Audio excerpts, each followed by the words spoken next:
sabbaa qaba abbaan biyya isaatti akkamiin mirga dhaba namuu biyya qaba biyyi sabbaa qaba abbaan biyya isaatti akkamiin mirga dhaba jettee nurraa kaasuu farqoota gabrummaa. Assalamu alaikum warahmatullahi wabarakatuh. Daawwattoota Roozaatu akkamiin nagaya fayyaa qabdanii hanga dhumura dubbii teenyaatti nu wajjin turtii gaarii isiniin jenna. Dhimma hatattamaa waan isin biraan geenyu jira jechuudha. Akkasuma assalamu alaikum warahmatullahi wabarakatuh. Daawwattoota Roozaatu harka fuunee akkam nagaa qabda nagaa takka hin qabnu nagaa dhabnee jirra hedduu miidhamnee jirra. Warri amantii kiristaanaas amashama harka fuunee isiniin jenna hedduu kalaas nuti amma namaa gatti namaa alallee taanee jirra yaa ilmaan Oromoo. Yaa ilmaan Oromoo nuti salphina guddaa irra jira salphachuuf deemnaa isiniin jedha. Hayyee amma Jawaar kalaas amma Jawaar jechuun kaadha islaamana murtii qabu jechuudha. Ijaanis arguu dadhabee qaamni isaas dhiitee jira dhukkubsatee namni wanni isaa yaa takka isaa godhaa hin jiru. Yaa ilmaa Oromoo ishii nuti akkam taana namni hayyee akkam ta'uu qabna yaa rabbumaa jedhamee maaluma tana ishii akkam taana nuti biyya hin baatu hundi nu taatu biyyi keenya ittuma gallaa. Kana isin jechuu barbaada ilmaa Oromoo kalaas hedduu gaddi cimaa nutti dhagahanii jira. Haacaaluu dhabnee Jawaaris dhabuu hin dandeenya. Haacaaluu dhabnee Hamzaa dhabuu hin dandeenyu. Haacaaluu dhabnee obbo Baqqalaa Garbaa dhabuu hin dandeenyu. Ijoollee keenya gootuuwwan keenya dhabuu hin dandeenyu. Nuti lama salphannee isiniin ji'a hedduu gadda tokkoon nama dhagahamaa kanuma isin biraan geggeenya jennee anaaf fuulaniillee hedduu gadda tokko nutti hedduu rifanneen jirra. Rifannoota kana hin jenne rifachuutti jirra. Maaliif firee nuti biyyuma keenya irratti waanuma keenya irratti miidhamna waanuma keenya irratti duuna waanuma keenya irratti qalamna waanuma keenya irratti gubamna. Kana yaa kuulaniitu waanuma taanu wallaallee isiniin jenna yaa ilmaan Oromoo yaada qabdan kennadha mee du'aayii godha yaa ilmaan Oromoo mee ciistanii hin bulina. Nuti yeroo nuti akkanatti asirratti baaneetini waan tokko isin biraan geenyu teessanii nyaanneen dhugne akkaataa nuti jiru hin beeytan. Nuti hedduu ishii Jawaar hin dhabne Haacaaluu dhabne ishii abbaa keenya yoo dhabne ishii akkam taana reemee Abiyyuu rabbiin isa haa nyaatu rabbiin isa haa dabarsu Abiyyuun jiruu nu dhorku jira yaa ilmaa Oromoo fakkaatee kursii irra bahee nu nyaachuu jira. Nuuf rafuutti hin jiru isiniin jedha nuuf rafuutti hin jiru yaa ilmaan Oromoo. Mee bakka jirtanii du'aayii godhaa mee waliin jibbina wal qabadhaa waliif ta'a. Mee falmadhaa falmannu ishii Jawaar ishii akkam taana mee hiyyeema ishii akkam ta'uu deemtan reeyyee. Akkam ta'uu deemtan. Akka ta'uu deemanis Oromoon teenyatuun bikka jirtanii mee du'aayii walii godhaa nuti gizee as baanee sagalee isinii taanee akkanatti waan dhageenye hatattamaan oduu hatattamaa isin bira geenyu mirtolteetii miti. Akka isinis waan nuti dhageenye kana dhageessanii hayyee ara Jawaar ijaan arkuu qaamni isaa hiitee jira dhukkubsachuu jira akkana gizee nu jaan nuti kun maaltu nu dhageera nuti kun haala akkam keessa jirraa jechuudha. Haala nuti itti jirru nu beeka akka keessa keenyaa nu beeka nuti bush as baanee mana waa keessa raftanii nyaattanii dhuydanii as baatanii haasoytanii nu jettan garuu akka keessa jirru nu beekaa jechuudha. Dhimma keessa jirru nu beekaa jechuudha. Isinis waan keessa jirtan isinumaa beeka garuu bikka jiru du'aayii walii goonee walii qabsoonee waliif haa adoonnu waliif haa dhukkubsannu hanga yoom akkana taa deemna mee akkam taana amma mee rakkinu akkuma taanu fasa furmaata dhabnee jirra furmaata nuuf himame amma Jawaar akkam taaneeti akkam goonee hidhaarraa baasan akkam godhanayyee Jawaar dhukkubsachuu jira. Hayyee akkam taana mee rakkoo teenya mee nu himame rakkoo teenyaa fi rakkoo teessanii fi rakkoo ilmi namaa qabu guutummaa as baa haasawaa isinis yoo dandeettii qabaattan ka dandeettii qabu as bee haasawu mirga qaba. Nuti garuu waan nu dhageemme takka waan arginee waan irra geenyu takka isinii haasawaa jirra. Wayi dogongora qabna akkasumaan dogongora hin qabnu nuti wanta nuti lammi keenya quuqama lammi nutis biyya hambaa jirra jaalalleetii miti. Nutis biyya ormaa keessa jirra. Osoo taate biyya keenya keessa osoo jiraannee hin falmannaa maaliif hin teennu garuu nuti hoo duraanis moonyummaan jazbummaan nutti jiraatte biyya keessatti jechuudha. Namni yoo gadi bahe waa hedduu barata. Yoo mana gadi bahe waa baay'ee barata ilmaan Oromoo. Nuti amma hedduu miidhamneetiin hin jirra. Osoo biyya keenya keessa jiraannee hin dubbannuyyuu nuti lubbuu keenya hooti kennine nuti lubbuu nama keenyaaf biyya keenyaaf hin taane waan takkaan hin gootu yaa ilmaa Oromoo. Yaa ilmaa Oromoo salphina guddaa irra jira du'aayii walii godhamee du'aayii godha rabbumaa jedha garamaan du'aayii godhame. Nuti akka laasa olmaa galattuu Jawaariin dhabnan ishee akkam taana mee hayyee ishee akkam taana yaa ilmaa Oromoo mee maaluma taana hayyee faana tokko godhan maa dubbattanii jetta yuutuubii irratti baatan nuti warri tokko sammuun keessan isin hin dalagne gartanii yoo namummaa qabaattan dhalaaf dhiirummaa yoo dhiirummaa fi durbummaa akka dhalaatti nama taatan baatanii dubbachuun haqa keessa falmachuun mirga isinirratti nuti bakka ta'e hundattuu yoo hanqina dubbanne waan lambii kennaa quuqama mallaqaa fi nuti mallaqa irraa hajaa qabna nuti erga hacaan nuti jiruun nutti hadhooyite jirti hin jirra maaf deemne mana jiruu hin qabnu nuti jiruun nutti hadhooyite guyyaan nutti halkanaa'ee halkan nutti guyyaa ta'e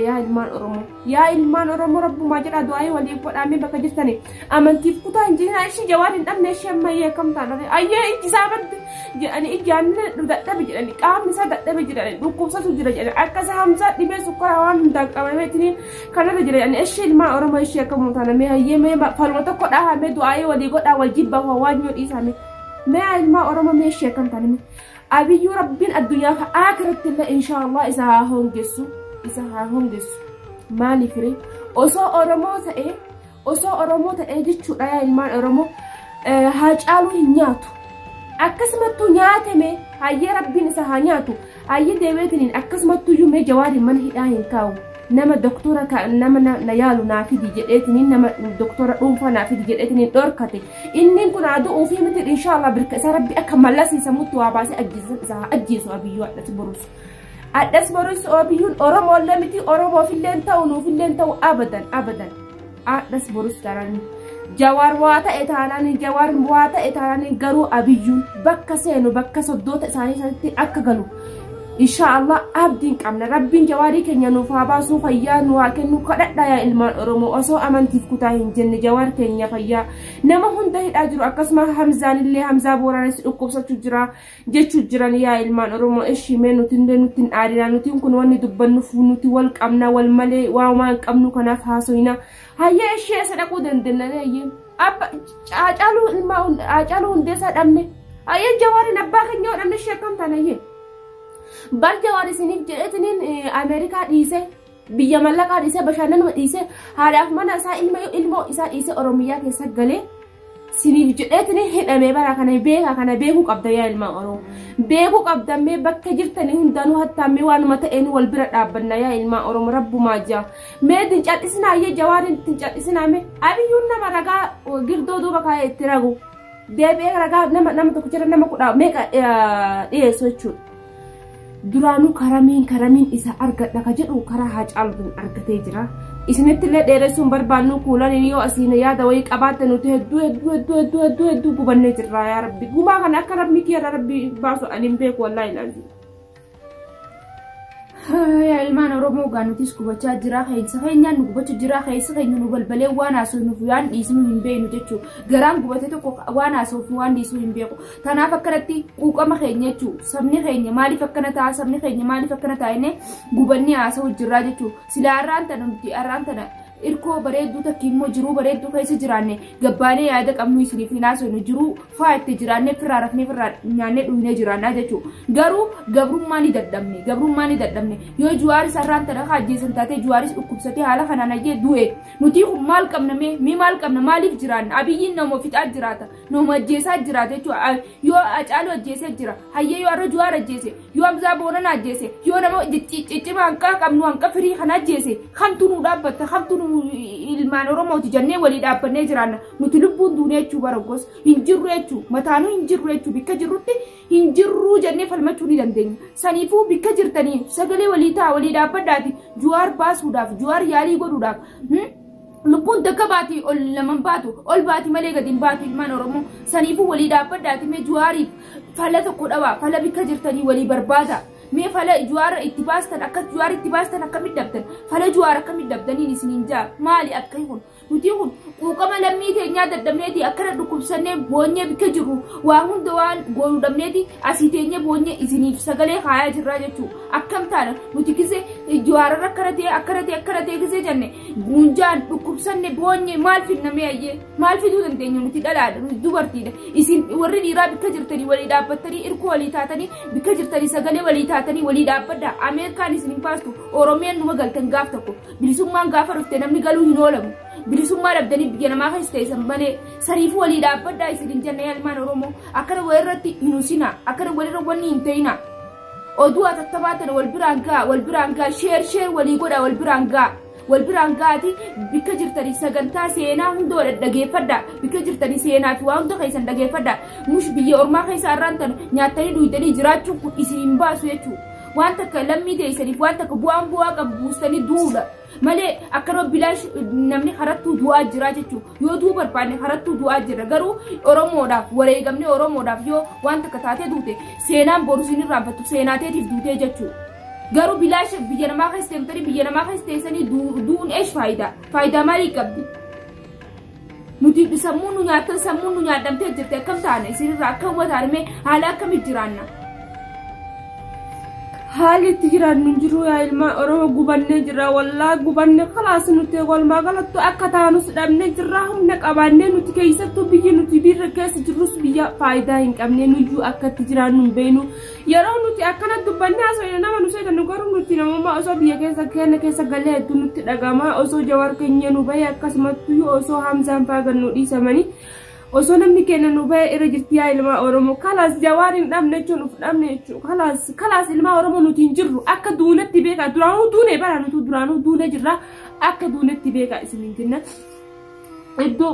gubata cimaa irra jirra walumaa galatti nuti khalaas alhamdulillah carraa keenya wal hundinuu nasiiba keenya kana hunda nu godhee osoo biyya qabnu biyya hambaa dhabneetini agartanii osoo biyya qabnu biyya dhabnee faffacaanee nuti lammiin Oromoo waliif hawwii taane yaa ilmaa Oromoo rabbii jedha rabbii keessanii jedha mee du'aayii godha irra finaal kaniif guyyaa rabbii keessanii jedha du'aayii godha warri amantii kiristaanaatiif muslimaallee du'aayii godha Jawaariin nu baasa Jawaariin rabbiin fayyaa san itti rabbiin fayyaa itti nu waa kennu nyaatas ditee jira jedhanii waan hundas dadhabee jira jedhanii ishee akkamiin taane mee yaa ilmaa Oromoo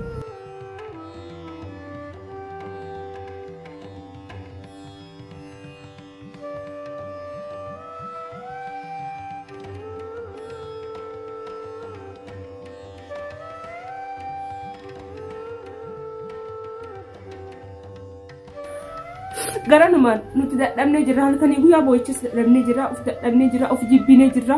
alhamdulillah nasiiba galata rabbii keenya galfachaa carraa keenya kana alhamdulillah jecha biyya qabna biyya caaltuu Oromiyaa kanaaf yaa ilmaa Oromoo du'aayii walii goon hanganuma isin biraan ga'uu fi oduu tana akka wal biraan geetanii du'aayii walii gootan abdii isinirraa qabna garanumaan assalaamu alaykum warahmatullahi wabarakaatuh isin jenna nagaa itti nu turaa daawwattoota ilmaan Oromoo hundi keessanii ilmaan Oromoo akkuma waan babbareedduu isin biraan geenyu nuti kun yaani maallaqa barbaadanii mana waa keessa raftanii waan gaarii duudanii biyya ormaa teessanii jettanii warri nu komattan nuti biyya ormaa teenyaan nutti tolteeti miti nutis gadda guddaadha Oromiyaa teenya yoo gallee akka namummaa keenya ta'an kan namummaa keenya qabnu wareegamee lubbuu teenyaaf Oromiyaadhaaf lubbuu teenya kan namummaa ta'e nutti mul'atu saniifuu yaa ilmaan Oromoo sheer godhaati waliin gaa bikka jirtanirraa waan oduu fi dhaamsa isin gee hunda bikka takkaa waliin gaa bikka takka akkanaaf akkana jira maal walii goona jaarraftanii nyaattanii duudanii dalagachuuf faayidaa takka isin qabdu bu'aa isin qabdu dalaydan osuma biyya ormaa dalaydanii muddiin isin jirtee duutanii jechuudha saniifuu har'a Jawaar bikka jirtu Oromiyaa isaatiif wareegamee jaartii isaa dhiisee ilmoo isaa dhiiseeti biyya ormaatti jechuudha biyya ormaa keessatti caaluunis taanaa sila har'aan tana biyya ormaa keessa jiraate akkana hin ta'u jechuudha saniifuu yaa ilmaan Oromoo tanumaan isin hin jaa waan garaa keessaa qabu isin jeetiin jira yoo namu uffattanis ifa manarraa tahaadhaa maaliif jennaan nuti kanaatu waliif dantaa dhabe jechuudha dantaa walirraa dhabne dantaa waliif dhabne jechuudha bikka deemnu dantaa waliif hin qabnu jechuudha jiraachuu malee jireenya kee jiraachuu malee dantaan hin jirtu akkasii ansaniifuu yaada kiyya fixadheetiin jira hayyee nagaatti isin jenna assalaamu alaykum warahmatullahi wabarakaatuh.